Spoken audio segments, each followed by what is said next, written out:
Good morning, everybody. Happy Tuesday. We have an amazing show for everybody today. Indeed we do. We've got the one and only Andrew Yang in the show talking specifically about his drug policy, so we'll play that for you later. We've also got Wendell Potter. He's a former healthcare executive turned sort of whistleblower on that whole industry who's on to talk about Medicare for all. We also have Charles Lehman. He's a scholar who's talking about life expectancy and also birth rates, so that should be interesting. But of course, we have our eye on what is going on in Washington vis-a-vis impeachment. What is the latest? That's right.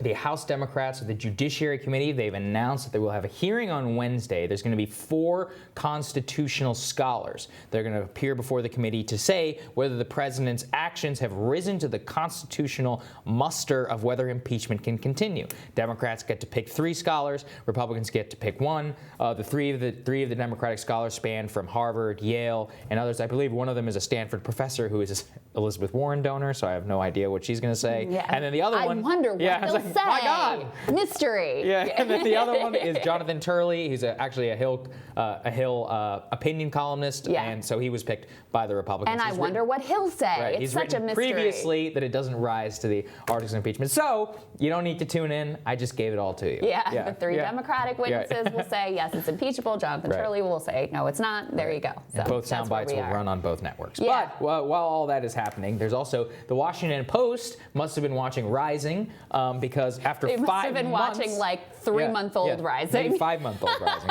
Because they're basically talking about the surprising second choices of Democratic primary voters upend political cliches, something that we've been trying to talk about here for many, many months, showing that, of course, the second choice for Biden voters is Bernie Sanders and Elizabeth Warren, vice versa for Bernie, vice versa for Elizabeth Warren. In essence, the top 3 basically have each other as their second choice voices, and it doesn't go to ideology. Yes, and that is the part that they couched as surprising, the fact that Biden's voters' second choice is Bernie Sanders, which of course has been the case the entire time in like almost every poll that you look at. It literally, you just have to click on the thing. It says it right there. The other thing that they were apparently surprised by is that taxing the wealthy was really popular. Oh, wow. And then also Medicare for all among the Democratic primary electorate was really popular. It's just funny because, I mean, the study is actually interesting, and it's always great to get new data and dig into how voters are thinking about this and organizing their choices, what they think about policies, et cetera.